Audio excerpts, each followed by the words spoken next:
Bismillahirrahmanirrahim. Assalamualaikum warahmatullahi wabarakatuh. Anak-anakku, bagaimana kabarnya hari ini? Mudah-mudahan selalu dalam keadaan sehat walafiat, selalu tetap semangat belajarnya, dan selalu dalam lindungan Allah Subhanahu wa Ta'ala. Anak-anakku, sebelum memasuki materi, mari bersama-sama kita berdoa agar kita selalu mendapatkan keberkahan dari Allah Subhanahu wa Ta'ala. Berdoa dimulai. Bismillahirrahmanirrahim. Alhamdulillahirabbil alamin, arrahmanirrahim, maliki yaumiddin, iyyaka na'budu wa iyyaka nasta'in, ihdinas syiratal mustaqim, syiratal ladzina an'amta 'alaihim ghairil maghdubi 'alaihim waladdallin. Amin ya rabbal alamin. Baiklah anak-anak, Ibu masih akan menjelaskan materi tentang lembaga jasa keuangan dalam perekonomian. Tapi di bagian 3 ya, bagian terakhir di bab pertama kita di semester 2, yaitu mengenai lembaga jasa keuangan bukan bank. Ibu akan menjelaskan pengertian, kemudian jenis lembaga keuangan bukan bank yang meliputi pegadaian, perusahaan asuransi, leasing, anjak piutang, modal ventura, dan dana pensiun. Langsung saja, pengertian LKBB atau lembaga keuangan bukan bank yaitu sebuah badan yang melakukan kegiatan dalam hal keuangan baik secara langsung maupun tidak langsung, yaitu menghimpun dana dari masyarakat dengan mengeluarkan surat-surat berharga. Selanjutnya, menyalurkannya untuk pembiayaan investasi perusahaan yang membutuhkan pinjaman. Ya, di sini juga ada beberapa fungsi utama LKBB. Yang pertama adalah mengumpulkan dana dari masyarakat dengan mengeluarkan dokumen berharga. Yang kedua, pemberi bantuan modal dalam bentuk kredit. Yang ketiga, mendorong pengembangan perekonomian pasar uang dan pasar barang. Yang keempat, sebagai penggerak dan perantara dalam transaksi surat berharga kepada lembaga mitra. Kemudian jenis LKBB yang pertama ada pasar modal. Pasar modal adalah LKBB tempat jual beli surat-surat berharga jangka panjang. Fungsinya yaitu mempertemukan para pencari dana atau disebut juga emiten dan para penanam modal atau disebut juga investor.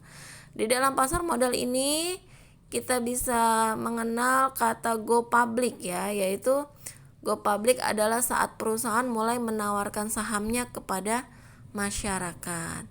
Nah, kemudian ketika perusahaan itu menanamkan sahamnya, kemudian akan mendapatkan laba ya dari modal investasi tersebut, yaitu disebut juga dividen. Nah, di sini adalah produk pasar modal. Produk pasar modal yang pertama adalah saham, yaitu tanda kepemilikan seseorang atau badan usaha terhadap suatu perusahaan. Jadi wujud saham berupa selembar kertas yang menjelaskan bahwa pemilik kertas tersebut merupakan pemilik perusahaan yang menerbitkan kertas tersebut. Itu adalah di sampingnya adalah contoh selembar kertas ya, atau tanda bukti bahwa masyarakat telah menanamkan sahamnya di perusahaan. Kemudian yang kedua ada obligasi atau surat utang, yaitu surat berharga yang berisi kontrak antara pemberi pinjaman dengan penerima pinjaman. Obligasi hampir sama dengan memiliki deposito yang berjangka. Hanya saja obligasi dapat diperjualbelikan. Itu kalian bisa lihat contohnya di sebelah kanan, itu adalah surat obligasi atau surat hutang ya. Kemudian ada lembaga penunjang PM. Yang pertama ada biro administrasi, yaitu biro jasa yang membantu melakukan pencatatan, menyimpan dan mengalihkan hak atas saham. Yang kedua ada kustodian. Kustodian ini adalah bank kustodian, yaitu lembaga bank yang bertugas untuk menerima transaksi efek, misalnya dividen. Ya, jadi ketika mendapatkan dividen akan ditampung atau diterima oleh lembaga bank kustodian.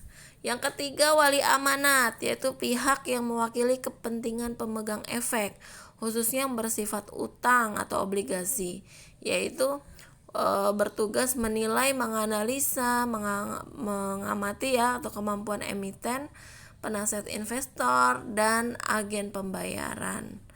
Kemudian ada jenis LKBB yang kedua, ada asuransi, yaitu pertanggungan atau perjanjian antara dua belah pihak, di mana pihak satu berkewajiban membayar iuran atau kontribusi, pihak yang lainnya memiliki kewajiban memberikan jaminan sepenuhnya kepada pembayar iuran atau kontribusi.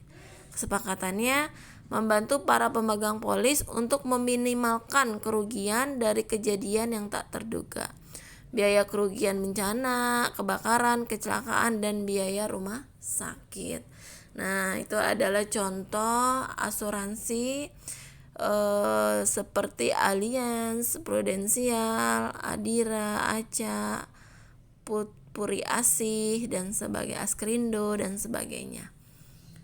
Kemudian yang ketiga adalah dana pensiun, yaitu seseorang yang sudah tidak bekerja lagi ya. Pensiun adalah seseorang yang sudah tidak bekerja lagi karena usianya sudah lanjut dan harus diberhentikan, ataupun atas permintaan sendiri atau pensiun dini.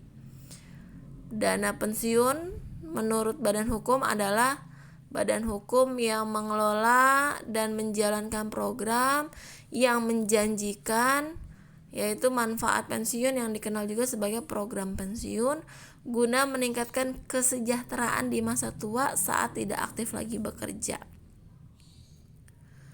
Kemudian jenis LKBB yang keempat ada perusahaan pembiayaan, yaitu badan usaha khususnya untuk melakukan sewa guna usaha. Itu ada anjak piutang dan pembiayaan konsumen dan lain-lain. Jadi sewa guna usaha atau leasing, yaitu menyediakan barang untuk digunakan penyewa guna usaha atau leasing dalam jangka waktu tertentu. Anjak piutang adalah keuntungan dari sebuah kegiatan pembiayaan sesuatu. Anjak piutang didapat dari pembayaran klien. Kemudian pembiayaan konsumen, yaitu pembiayaan untuk pengadaan barang yang dibayar secara angsuran atau cicilan. Jenis LKBB yang kelima ada pegadaian. Gadai merupakan kegiatan menjamin barang berharga kepada pihak tertentu guna mendapatkan sejumlah uang, untuk selanjutnya ditebus, diambil kembali dalam jangka waktu tertentu. Tugasnya yaitu yang pertama ada program pemerintah di bidang ekonomi melalui penyaluran pinjaman atas dasar hukum gadai. Yang kedua, mencegah timbulnya praktik ijon atau pegadaian gelap dan pinjaman tidak wajar lainnya. Yang ketiga, tersedianya dana dengan cara yang sederhana pada masyarakat luas, terutama bagi kalangan menengah bawah untuk konsumsi dan produksi. Ini adalah merupakan produk gadai saat ini ya, yang ada di Indonesia. Yang pertama ada gadai konvensional, gadai syariah, gadai fidusia, gadai ansuran, investasi emas, penitipan, jasa taksiran, dan sertifikasi batu mulia. Ya. Terima kasih, itu saja materi yang Ibu berikan pada hari ini. Mudah-mudahan bermanfaat. Dan bila tidak ada yang dimengerti atau tidak dipahami, bisa dipertanyakan langsung melalui WA atau chat ya. Mohon maaf bila ada kekurangan. Terima kasih atas perhatiannya. Semoga semua selalu dalam keadaan sehat walafiat dan tetap selalu semangat dalam belajar. Wassalamualaikum warahmatullahi wabarakatuh.